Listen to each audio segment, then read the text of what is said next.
Bismillahirrahmanirrahim. Innal hamdalillah nahmaduhu wa nasta'inuhu wa nastaghfiruh wa na'udzu billahi min shururi anfusina wa min sayyiati a'malina. Man yahdihillahu fala mudhillalah wa man yudlilhu fala hadiyalah.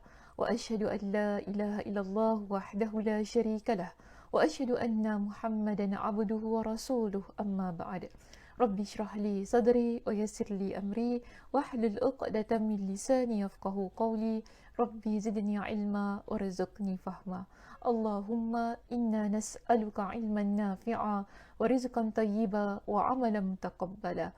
Assalamualaikum warahmatullahi wabarakatuh. Apa khabar muslimah semuanya? Sihat? Saya harap semuanya dalam keadaan yang sihat, ceria, kan? Dan bersedia juga untuk menyambung pengajian kita pada hari ini berkenaan dengan pemerintahan Khalifah Abu Bakar radhiyallahu anhu. Dan pada hari ini kita akan sambung sedikit lagi berkenaan dengan apakah yang dilakukan oleh Abu Bakar radhiyallahu anhu di dalam pemerintahan beliau. Kita masih lagi belum selesai perbincangan berkenaan dengan usaha Abu Bakar radhiyallahu an bagi menumpaskan gerakan riddah ataupun golongan yang tidak beriman kepada pembayaran zakat, beriman kepada zakat itu wajib. Maaf saya ulang kembali, mereka yang tidak beriman kepada zakat itu adalah wajib. Dan apakah perkara yang dilakukan oleh Abu Bakar radhiyallahu anhu seterusnya? Setelah kita bincangkan pada minggu lepas, beliau berjaya memberikan satu serangan balas kepada mereka yang pada awalnya mereka yang memulakan serangan itu untuk menumpaskan kerajaan Islam Madinah di bawah kepimpinan Abu Bakar radhiyallahu anhu. Jadi pada hari ini kita akan sambung perbincangan kita bermula pada muka surat 95, iaitu berkenaan dengan kembalinya pasukan Usamah dan ekspedisi lain yang dipimpin oleh Abu Bakar radhiyallahu an. Cuma di sini tajuknya saya letakkan Abu Bakar radhiyallahu an dan ekspedisi berikutnya. Dalam kitab kita sedikit berbezalah tajuknya, tapi yang penting buka muka surat 95, kita akan mula perbincangan daripada muka surat tersebut. Baik. Kita lihat begini. Dalam perbincangan ini menceritakan kepada kita, tak lama kemudian, maknanya tak berapa lama kemudian setelah Abu Bakar radhiyallahu an berjaya menumpaskan pihak musuh dan mengejar mereka hingga ke kawasan Zilqassah.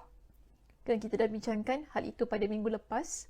Hingga ke kawasan Zilqassah. Kemudian kita dapati setelah itu ada beberapa di kalangan kabilah Arab yang mula berdatangan untuk menunjukkan taat setia mereka kepada kerajaan Islam Madinah. Kerana bimbang akan mendapat serangan yang sama sebagaimana Bani Abs. Kan kita ada berapa Bani hari itu?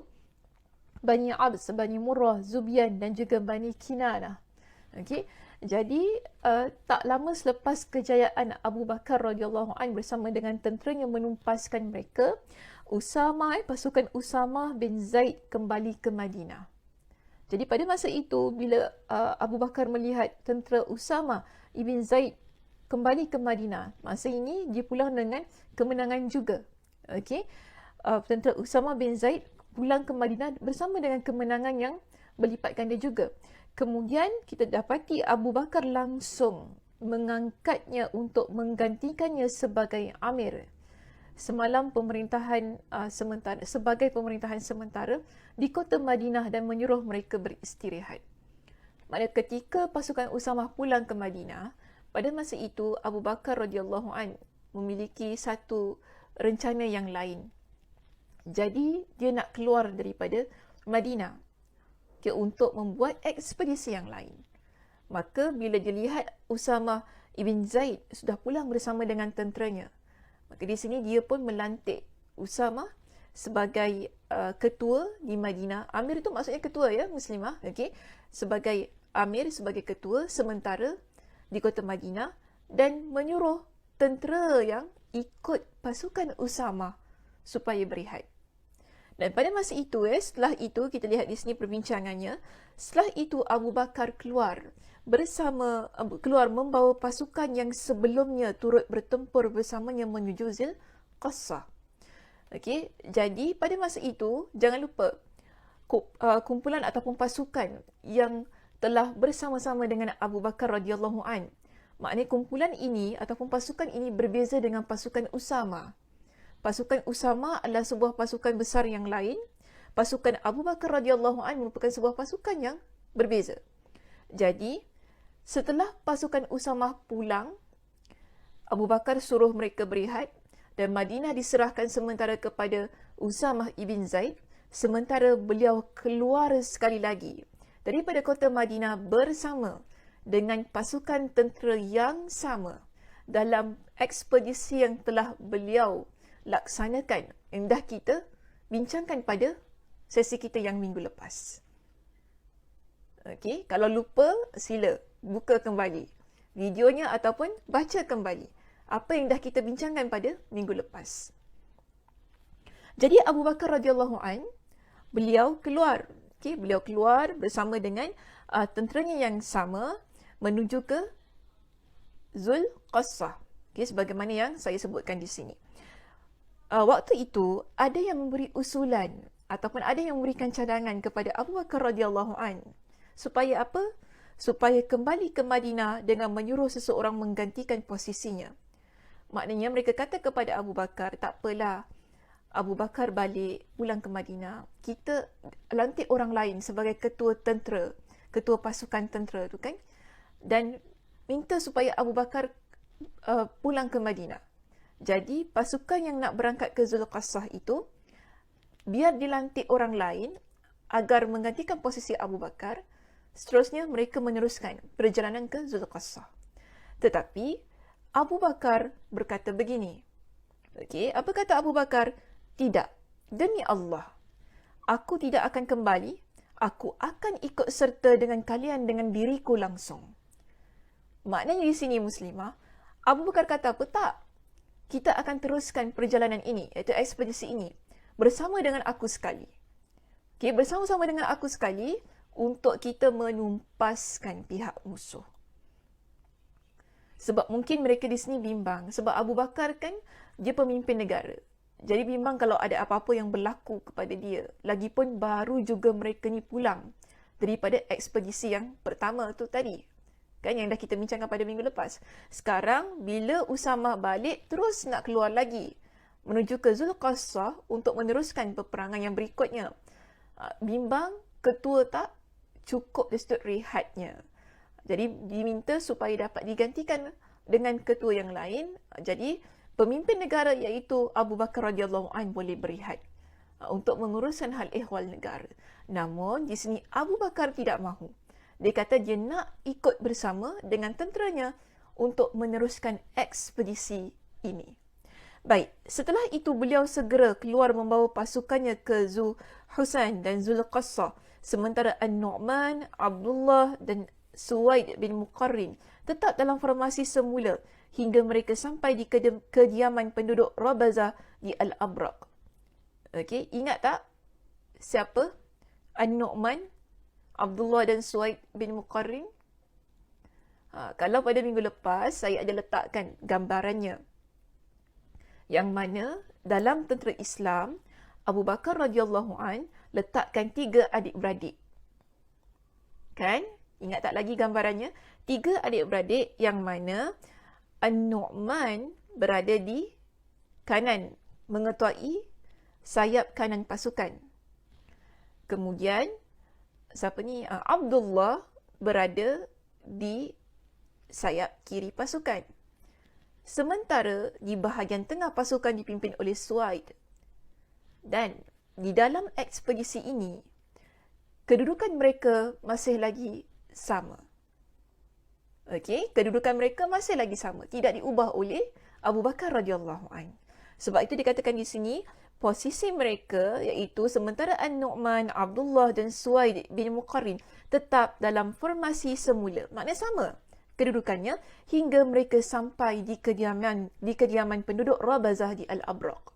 Mak di situ sampailah mereka berada di Al-Abraq, sebuah tempat yang merupakan tempat kediaman penduduk Rabazah. Di sana pula mereka bertemu dengan sekelompok orang dari Bani Abs dan Zubyan serta Bani Kinana. Jangan lupa, Bani Abs, Zubyan serta Bani Kinana, ketiga-tiga ini adalah pihak musuh yang memberontak untuk menjatuhkan kerajaan Islam Madinah. Yang pada ekspedisi yang pertama, iaitu yang dilakukan oleh Abu Bakar radhiyallahu an, yang kemenangan berpihak kepada tentera muslimin, di situ ada mereka berhadapan dengan tentera muslimin dalam keadaan yang kalah. Lalu ada di kalangan mereka yang lari. Kan? Ada di kalangan mereka yang lari. Jadi bila tentera Islam sampai di Al-Abraq, didapati bahawasanya sekelompok di kalangan mereka itu ada di sana, iaitu Bani Abs, Zubyan serta Bani Kinana. Okey?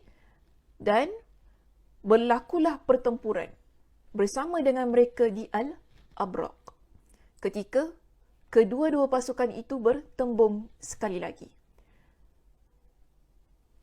Kemudian apa yang berlaku? Pertempuran kembali terjadi dan Allah menimpakan kekalahan kepada Al-Haris dan Auf, sementara Al-Hati'ah tertawan. Akhirnya Bani Abs dan Zubyan lari sekali lagi, tunggang langgang disebut sini. Dan Abu Bakar berhasil menguasai Al-Abraq. Di kawasan Al-Abraq yang mana menjadi tempat perlindungan Bani Abs, Zubyan dan juga Bani Kinana, yang merupakan tempat penduduk Rabazah, tempat kediaman penduduk Rabazah, akhirnya berjaya diambil oleh Abu Bakar radhiyallahu an. Kerana apa? Di dalam pertempuran ini kemenangan berada di pihak tentera Islam. Jadi kita lihat bila Bani Abs dan Zubyan lari tunggang langgang dan Abu Bakar berhasil menguasai Al-Abraq dan berdiam di sana selama beberapa hari, sementara Bani Zubyan menelan kekalahan di seluruh pelosok negeri. Maknanya kita dapati begini, mereka ni dekat tempat kawasan Al-Abraq tu kalah. Dikenali sebagai satu kelompok yang menerima kekalahan yang telak, kekalahan yang tidak ada jalan kemenangannya. Jadi, kita terus pindah kepada muka surat 96. Bila Abu Bakar radhiyallahu an, kita dapati pada masa itu sampai di Al-Abraq, kemudian pihak musuh kalah, kemudian Abu Bakar berjaya menguasai Al-Abraq. Abu Bakar berjaya menguasai Al-Abraq, dan apa yang Abu Bakar radhiyallahu an lakukan ataupun jadikan di tempat Al-Abraq ini? Kalau kita lihat pada muka surat 96, dalam muka surat 96, kita dapati bahawasanya setelah kemenangan di Al-Abraq, kawasan Al-Abraq yang merupakan tempat kediaman penduduk Rabazah dijadikan sebagai wilayah pengembalaan unta kaum muslimin. Mak di situ dijadikan tempat ataupun satu tempat yang mana khas bagi orang Islam untuk mengembala unta mereka. Dan menjadikan seluruh tanah Rabazah sebagai tempat gembala bagi orang ramai. Itu yang Abu Bakar radhiyallahu an lakukan. Terhadap kawasan yang berjaya mereka tawan. Yang mana pada asalnya merupakan tempat ataupun tempat kediaman penduduk Rabazah. Yang mana di situ menjadi tempat perlindungan Bani Abs, Bani Kinana dan juga Zubyan. Akhirnya bila berlakunya pertempuran di sana, untuk kali yang kedua bertemu dengan kelompok-kelompok ini, kemenangan masih lagi berada di pihak tentera Islam. Wilayah tersebut dapat ditawan dan tempat itu Abu Bakar radhiyallahu an jadikan ia sebagai wilayah pengembalaan unta bagi kaum muslimin. Dan ketika Bani Abs dan Zubyan lari tadi, kita dapati ada di kalangan mereka yang lari, maknanya masih lagi ada di kalangan mereka yang terselamat. Dalam peperangan ini, mereka pun lari bergabung dengan Tulaiha di Buzakha. Tulaiha itu siapa? Dia adalah di kalangan orang yang merupakan ketua lah, ketua yang mengajak orang ramai supaya tidak membayar zakat. Tulaiha. So maknanya mereka ini Bani Abs dan Zubian, bila mereka sudah mengalami kekalahan demi kekalahan, akhirnya mereka lari lalu bergabung bersama dengan Tulaiha. Maknanya nak bergabung di bawah sebuah kepemimpinan yang ada. Apapun kita lihat di sini ya, Bani Abs dan juga Zubian, mereka ni macam orang yang tak serik-serik lah. Kan? Dah kalah. Dah 2 kali dah ni kalah. Mula-mula dalam pertempuran mereka yang mana diketuai oleh Hibal. Kan? Kemudian Hibal ni ialah saudara mara kepada Tulaiha. Kemudian Hibal terbunuh di dalam peperangan yang pertama. Kan ekspedisi yang pertama yang dah kita bincangkan pada minggu lepas. Akhirnya mereka lari. Yang mana Abu Bakar radhiyallahu an kejar mereka sampai ke Zulqassah. Tapi kemudian Abu Bakar biarkan sahaja. Lalu pulang ke Madinah.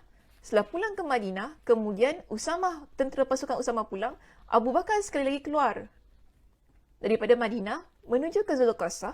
Kemudian sampai ke sebuah kawasan bernama Al-Abraq, bertemu dengan Bani Abs, Zubian dan juga Bani Kinana. Sekali lagi di situ. Dan sekali lagi juga berlaku pertempuran antara tentera muslimin dan juga pihak musuh. Untuk kali yang kedua. Dan di sini kita dapati, untuk kali yang kedua ini, pihak musuh sekali lagi terpaksa menerima kekalahan. Namun sayangnya, kita dapati pihak musuh yang berjaya melarikan diri, mereka ni tak serik-serik. Bahkan mereka bergabung dengan Tulaiha untuk mendapatkan sokongan, untuk mendapatkan kekuatan. Untuk apa? Supaya dapat sekali lagi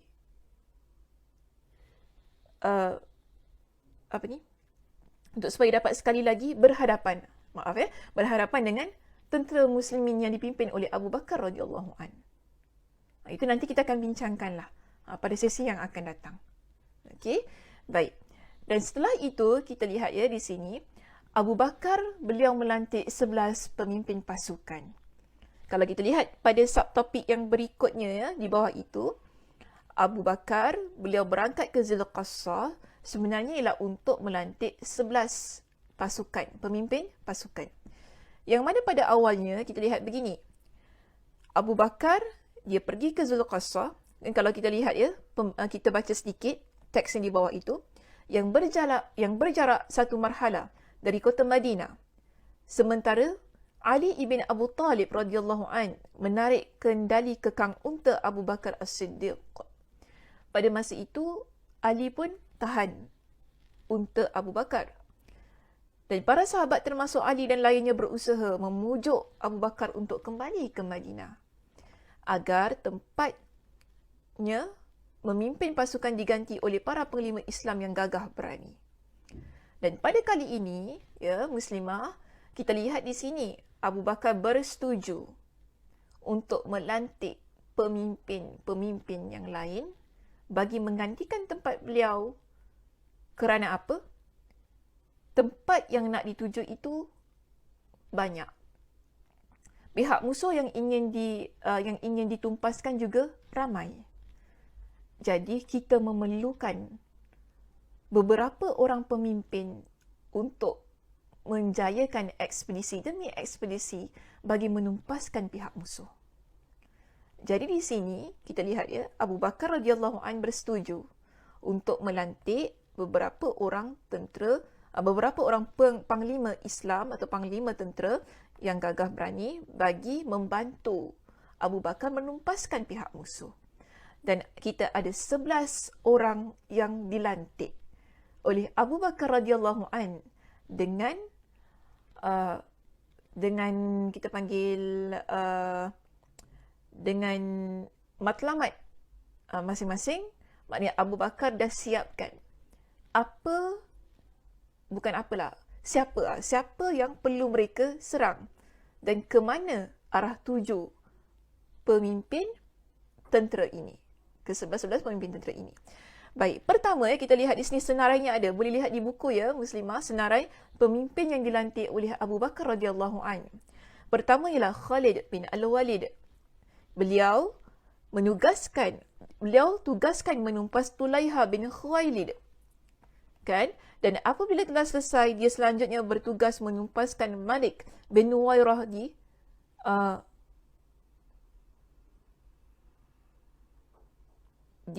mana nama tempat ni? Kita tak apalah, tinggalkan tu. Jika mereka mengadakan perlawanan terhadapnya. Okey, yang penting nama orang itulah Malik bin Nuwairah. Jadi di sini tugas Khalid bin Al-Walid, Abu Bakar radhiyallahu an perintahkan untuk fokus kepada Tulaiha. Jika berjaya menumpaskan Tulaiha, fokusnya pula pergi kepada siapa? Malik bin Nuwairah. Jika mereka mengadakan perlawanan terhadapnya. Maknanya kalau mereka ni buat serangan balas kepada Khalid bin Al-Walid. Baik, kedua kita ada Ikrimah bin Abu Jahal. Ditugaskan menumpas Musailamah. Dan ketiga kita ada Syurahbil bin Hasanah. Beliau perintahkan membantu Ikrimah menuju Musailamah al-Kadzdzab. Jadi ada dua orang pemimpin yang dilantik oleh Abu Bakar radhiyallahu an. Pertama ialah Ikrimah, kedua ialah Syurahbil. Syurahbil dituntut ataupun diperintahkan supaya membantu Ikrimah bagi menumpaskan Musailamah al-Kadzdzab. Sebab Musailamah al-Kadzdzab ni pengaruhnya besar. Nanti kita akan bincangkan siapa Musailamah al-Kadzdzab, bagaimana keadaan tenteranya, apa yang beliau lakukan yang menyebabkan sehingga Abu Bakar perlu menempatkan dua orang pemimpin panglima tentera, panglima perang, panglima perang yang gagah berani tadi kan, bagi menumpaskan beliau. Maknanya bila pengaruhnya besar, orang yang nak kita berikan tanggungjawab ini juga, kita panggil manpower lah, manpowernya pun juga perlu besar. So ini kita lihat kebijaksanaan yang ada pada Abu Bakar radhiyallahu an yang beliau susun tentera beliau. Baik, seterusnya kita ada yang keempat, itu Muhajir bin Abi Umayyah, yang mana bertugas menumpas pasukan Al-Ansi dan sebagai bala bantuan bagi para anak-anak Raja Yaman untuk menundukkan Qais bin Maksyuf kerana dia telah melepaskan diri dari ketaatan terhadap pemerintah kaum muslimin. Kelima kita ada Khalid bin Sa'id bin Al-As. Beliau perintahkan berangkat menuju perbatasan kota Syam. Keenam kita ada Amr bin Al-As. Beliau tugaskan untuk berjalan menuju Juma', tempat Quda'ah, Wadi'ah dan Al-Harith. Ketujuh kita ada Hudzaifah bin Mihsan Al-Ghalfani. Yang ke-1 ada juga dalam naskah asli disebut sebagai Al-Ghatafani. Maknanya ada dari sudut perbezaan penamaan beliau tu lah. Beliau diperintahkan menumpas penduduk Daba. Ke-8 Arfajah bin Harthamah. Beliau perintahkan berangkat ke Mahrah. 9 kita ada Turaifah bin Hajiz. Beliau perintahkan menuju Bani Sulaim dan suku Hawazin. Ke-10 kita ada Suwaid bin Muqarrin. Siapa Suwaid bin Muqarrin ni? Yang telah mengikuti 2 ekspedisi Abu Bakar yang sebelumnya. Kan? Okay.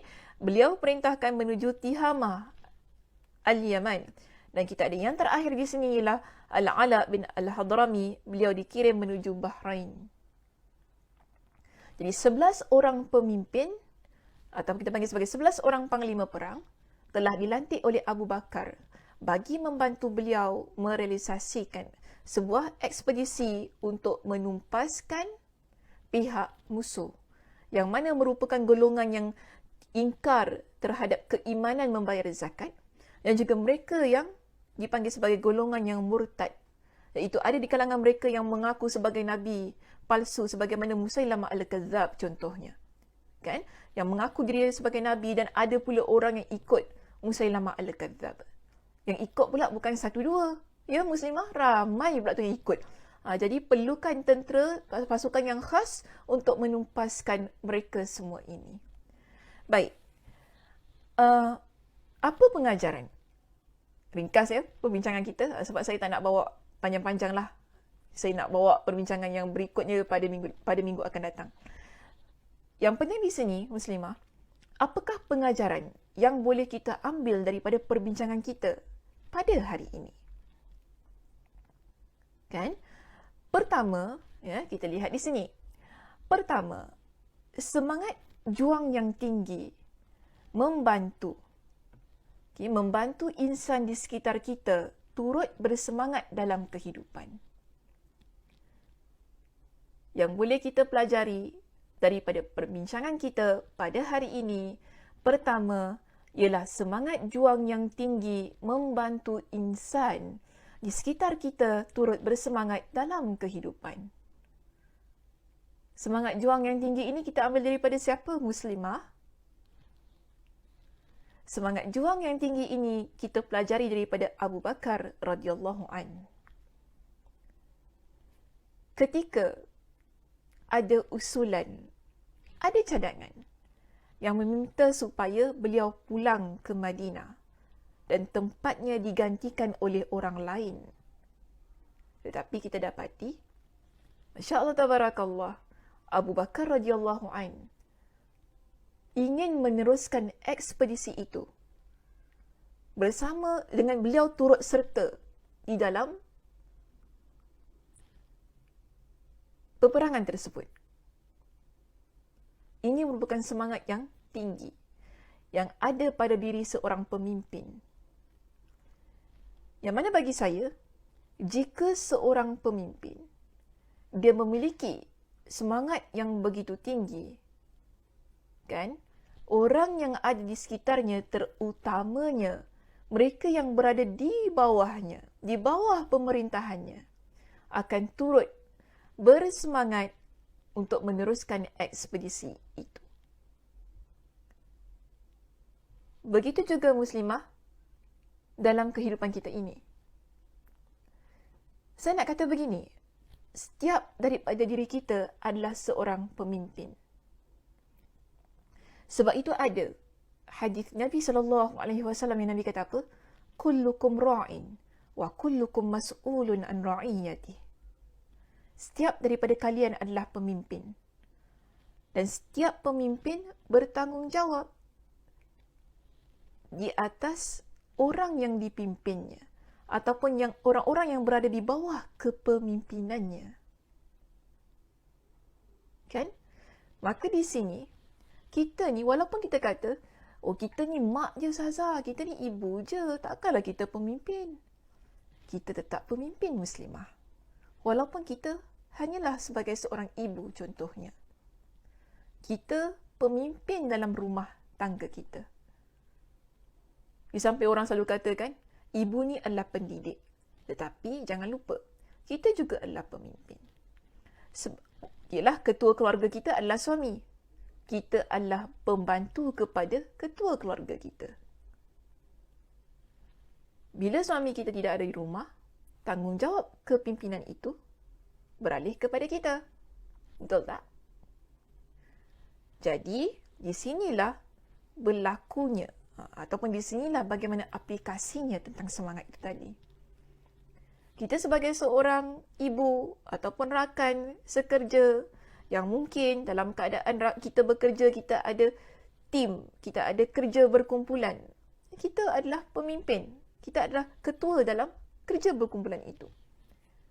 Ataupun kita musafir dengan kawan kita. Kan kita ni kalau ramai-ramai bermusafir, sunnahnya untuk lantik seorang sebagai ketuanya. Jadi di sini, bila kita memegang role, ataupun tanggungjawab itu tadi sebagai seorang pemimpin, bagaimana semangat kita? Dia kena kuat. Supaya apa? Bila pemimpin kuat, ada semangat juang yang tinggi. Bila berlaku apa-apa bersama dengan orang yang ada di sekitarnya dan orang melihat pemimpin kuat, maka semangat orang yang ada di sekitar kita, anak-anak kita, bahkan suami kita juga ya Muslimah, kalau kita kuat, suami kita pun kuat. Kalau kita kuat, anak-anak kita juga akan kuat. Kalau kita kuat, selanjutnya rakan-rakan yang ada di sekitar kita juga akan turut bersemangat dan kuat untuk meneruskan apa yang mungkin tergendala dan sebagainya. Kalau kita ni jadi seorang muslimah yang bersemangat, yang tak lemah semangat.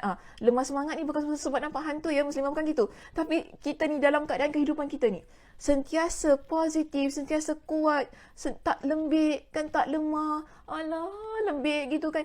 Alah, malas lah. Alah, itulah. Alah, inilah. Lembik kita ni. Tapi kalau kita kuat, orang yang lihat kita pun, oh, semangat lah.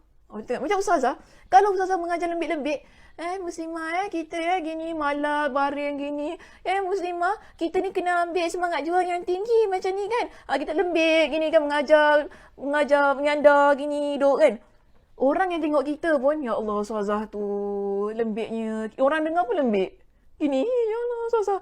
Sebab tu, kalau tengok saya kan, kalau tengok saya ni, bila kita buat video ni, kita duduk tegak.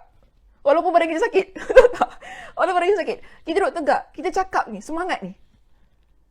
Walaupun kadang-kadang nada kita rendah. Tapi posisi ketika kita berbual ni, badan kita tegak. Untuk tunjukkan kita ni ada semangat. Untuk sampaikan apa yang ingin kita sampaikan. Supaya apa? Orang yang ada di sekitar kita bila lihat, oh, okey. Begitu. Jadi penting yang muslimah, kita ni contohi apa yang ada pada Abu Bakar itu tadi. Semangat beliau. Bila ada orang lain yang usulkan supaya baliklah tak apa, gantikan pada orang lain. Tapi dia ingin beri contoh kepada tenteranya. Kalau saya sebagai seorang pemimpin ada semangat yang begitu tinggi, maka tentera saya juga perlu memiliki semangat yang tinggi. Sebab itu kita tidak hairan. Untuk ekspedisi yang kedua itu, Allah takdirkan sekali lagi mereka mendapat kemenangan. Okey? Baik, seterusnya. Pengajaran kita yang kedua. Pengajaran kita yang kedua di sini, kita perlu bantuan orang di sekitar kita, muslimah. Dan berikanlah kepercayaan kepada orang-orang yang selayaknya untuk kita berikan kepercayaan. Sebagaimana Abu Bakar radhiyallahu an. Betul tak? Untuk ekspedisi yang berikutnya, Ali ibn Abu Talib usulkan kepada Abu Bakar, untuk ekspedisi yang berikutnya kita nak menumpaskan pihak musuh ini, apa kata lantik beberapa panglima perang yang gagah berani supaya dapat membantu menjayakan. Sebab kalau nak harapkan Abu Bakar sendiri, bukan kita meragui kemampuan Abu Bakar, ya bukan. Tetapi kita ingin dalam masa yang sama, kan, beberapa pihak musuh dapat ditumpaskan di beberapa kawasan yang lain.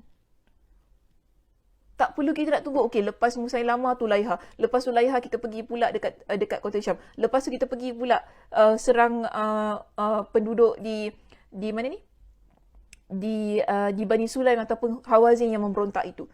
Kalau tunggu satu demi satu, dibimbangi saya kata, walaupun teori saya ni mungkin tak betul lah, tapi bagi saya begini, ada relevannya, ada logiknya mengapa Ali ibn Abu Talib mengusulkan dengan cadangan begitu. Kerana dibimbangi, jika sekiranya kita fokuskan kepada Musailamah al-Kadzab, kemungkinan besar pihak pemberontak yang berada di kawasan yang lain sedang mengumpulkan bala tentera mereka membuat satu perancangan untuk menumpaskan kerajaan Islam Madinah. Jadi bila ada pelbagai pemimpin ataupun beberapa orang pemimpin yang kita lantik untuk fokuskan kepada setiap kawasan itu tadi, ruang dan peluang untuk mereka buat satu rancangan ataupun rencana menumpaskan kerajaan Islam Madinah tipis. Tipis saya kata. Bukan kata tak ada langsung, tapi tipis peluangnya. Sebab itu ya, di sini muslimah, kita lihat Abu Bakar radhiyallahu an bersetuju dengan cadangan yang diusulkan oleh Ali ibn Abu Talib. Membuktikan kepada kita bahawa dalam kehidupan kita, ada kalanya kita tak boleh nak pegang semua perkara sendiri. Kita perlu bantuan orang lain. Kita perlukan orang lain yang ada di sekitar kita untuk bantu kita. Terutamanya, bantuan daripada orang-orang yang kita percaya. Mungkin sahabat-sahabat kita, kan? Saudara mara kita, yang ada di sekitar kita, yang kita percaya dari sudut amanah mereka, dari sudut kepimpinan mereka, kan, dari sudut kepakaran mereka dalam sesuatu perkara. Jadi berikan kepercayaan itu kepada mereka supaya urusan kehidupan kita pun menjadi mudah. Kita boleh fokus kepada satu hal, kan? Lalu perkara-perkara lain yang ada di sekitar kita, kita boleh serahkan kepada orang lain. Begitulah dalam hidup kita. Mungkin kita sebagai seorang suri rumah, kan? Ataupun kita sebagai seorang wanita yang berkerjaya, kita kena plan muslimah. Untuk kita bahagikan tugasan rumah kita. Antara kita dan suami kita. Kita ni muslimah, kalau kita perlukan bantuan suami kita ni, jangan cerewet sangat, saya nak kata begini. Berikan kepercayaan. Kalau kita tahu, pekerjaan lipat kain itu, okay, saya bagi satu contoh ya, supaya jelas ya, poin kita yang kedua di sini, pengajaran kita yang kedua di sini. Kalau kita lihat pekerjaan lipat kain itu, suami kita boleh handle. Tak apa, bagi pada dia. Berikan kepercayaan kepada dia. Jangan kita, awak boleh ke buat? Nanti awak lipat, satu kecil, satu besar. Saya tak sukalah awak buat kerja macam ini. Kita dah mula kan? Keluarkan perkataan yang sedemikian. Bagus ke begitu? Maknanya, tidak percaya. Kita meragui. Sedangkan saya kata, kadang-kadang kita perlukan bantuan suami kita. Cuba kita fikir. Kenapa ada di kalangan suami kita ni malas nak layan untuk bantu kita buat kerja rumah? Kerana kita ni cerewet sangat muslimah. Cara kita je. Kan? Cara kita je. Kita nak awak kalau buat macam ini, awak buat macam ini. Dah kita ni perlukan bantuan orang lain. Okey, betul saya kata betul. Kita ni nak, ustazah saya nak standard semua. Kalau dah lipat baju gini, mestilah lipat baju gini kan. Janganlah lipat satu besar satu kecil, tak cantik dalam lemari saya. Betul, saya kata betul. Tetapi, berikan kepercayaan. Bila ada apa-apa yang tak kena, kan? Tegur tu agak-agak lah ya muslimah. Ayat kita, perkataan kita, kan? Jangan sindir-sindir. Jangan kita guna perkataan yang kasar. Sama juga. Mungkin kita berikan, ada pekerjaan-pekerjaan kita berikan kepada anak-anak kita di rumah. Kita suruh anak kita yang sulung, sapu, bantu kita vacuum kapet. Kita minta bantuan anak kita yang nombor 2, basuh tandas contohnya. Kita minta anak kita yang nombor 3, basuh pinggan mangkuk di sink. Berikan tugas itu kepada mereka. Berikan kepercayaan. Kalau kita nak tegur, ada perkara-perkara yang silap, tegur dengan cara yang baik. Jangan sindir-sindir, kan? Jangan sindir anak kita. Kalau malas tu tak payah buat kerja lah. Masa tu, mungkin anak tu pun penat muslimah. Kan? Anak tu pun penat juga. Dia bantu kita. Mungkin ada silapnya sikit. Kita pun kata, kalau tak ikhlas tak payah buat. Kasar tu ayat kita muslimah. Kena ubah cara kita berkomunikasi dengan anak kita. Kan? Guna ayat yang baik. Sebab ini akhlak namanya. Sama antara kita dengan suami kita. Sama juga bila kita bekerja. Kita bekerja satu office. Kita perlu bantuan daripada kawan kita. Kawan kita bantu kita. Kita berikan arahan dan sebagainya. Ada kesilapan. Okeylah, kalau ada kesilapan tu kita ubah sikit lah. Kita janganlah, kan, cakap apa kan. Kau ni tu pun tak pandai. Aku harapkan kau, alamak, rupanya kau ni sama pula tak pandai. Alamak, lain kali aku tak nak minta tolong kau. Mungkin dia tidak berkemampuan sedikit daripada sudut beberapa perkara. Jadi kita ni jangan merendahkan orang lain. So, bila kita dah berikan kepercayaan kepada orang. Yang mana ada pada masa tertentu kita perlukan bantuan orang di sekitar kita. Contohi Abu Bakar radhiyallahu an. Dia berikan kepercayaan kepada para panglimanya. 11 orang panglima dilantik untuk membantu beliau menumpaskan pihak musuh. Diberikan kepercayaan yang penuh kepada mereka.